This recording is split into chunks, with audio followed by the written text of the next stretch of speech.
Hi, I'm Richard. I'm the Chief Engineer for Redline to Orbit, and I'm going to explain the data logging and telemetry system today. So the first thing and the primary thing we have is the inverter, which is directly connected to our LFP battery. The inverter has USB and 120 volt output connections. It also had a native on-off switch that I rewired and routed up to the front of the dash for the purposes of the driver being able to turn on and off the inverter remotely from the dash. That's in case something like maybe our battery voltage is getting really low and I don't want the data logging to kill the system, or in case there's something frozen on the computer and everything needs to be rebooted. The next main device we have is this B-Link mini PC. It runs as a headless device. The mini PC is running a Linux system. It also has some BIOS changes that we did that that set it to whatever the initial power state was in case it loses power unexpectedly. So essentially, if the driver needs to reset the computer while they're driving, they can switch the inverter off and then switch it back on, and the computer detects that the power has been restored and its last power state was on, so it automatically boots up, and then all of our scripts start running for data logging and telemetry immediately. One of the big advantages of us having an actual mini PC in here is, of course, we can remote into it and kind of see what's going on all remotely at the same time. The next thing is the Peplink BR1 modem. This gives us cellular service. It's directly connected via Ethernet to the PC, but this allows us obviously to remote in and provide internet to the device and stream everything from here to the paddock, and it's the paddock that will really be taking care of everything from there on out. Then we have the Data Q DI 2008, which is a USB DAC. This is where we bring in our thermocouples and other sensors on the engine, like air, fuel, and oil pressure or oil temperature. All that other stuff kind of comes in here. We're not using all this different signals, but we have a lot of expandability here. It just goes directly through USB to the mini PC, and then has a protocol that we can run from in here. And then finally we have, we have the PCAN connection device. This just allows us to bring the high-speed CAN from the car directly in via USB, again through a protocol to the PC. And then the last thing we have, which we can't see here, but there's two wires that we run up to a Racebox micro GNSS and IMU that's mounted right underneath the rear windshield in order for it to be able to see the sky, because you've got to be able to get the GPS satellites, and they don't do very well in the trunk. All of this stuff is, as you can see, kind of a bit of a rat's nest here. Goes through what we call the tunnel, which is just a Deutsch connector on either end, and on the side here, on the back side, we basically pre-populated most all the pins and then just ran it from the trunk all the way up to the front of the car. So that way, if we decide to add additional sensors or change something, we only need to add pins on either end, right at the trunk or right at the front of the car, where we can populate, and then all the other pins are pre-populated in the back side here, so we don't have to run a single wire from one end to the other. I guess that's everything. Okay, so now I'm logged into remotely to the mini PC in the trunk, and I'll go through what's going on from a software perspective on the computer in the trunk.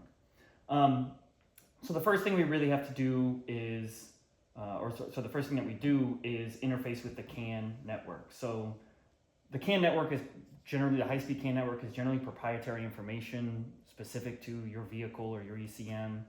There are a number of signals that are known, or maybe open source, I'll call it. And that's all due to the OBD2 protocol, of course, right?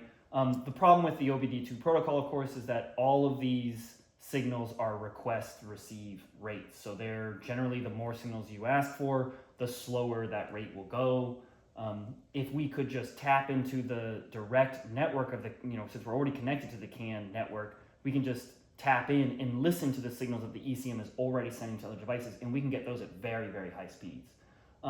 But in order to do so, we have to decrypt and decode what the different CAN signals are and what they mean, and then how to interpret them in different ways.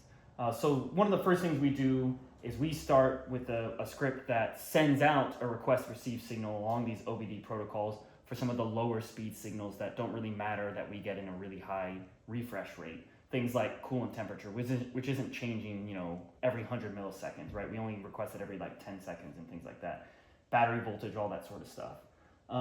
Then what we do is we drop through and capture all of the CAN network traffic on the high-speed CAN. That's what this file on the right is. This is all the high-speed CAN data. This is only a temporary or a short-term thing that we're doing right now. Long-term, once we have all the signals decoded that we want to capture, we'll no longer really need to capture all the high-speed CAN data. We'll just be capturing or processing the signals that we need. We won't be logging it all. We'll still need to obviously monitor the entire network and listen to it, but we won't need to log it all in a separate file.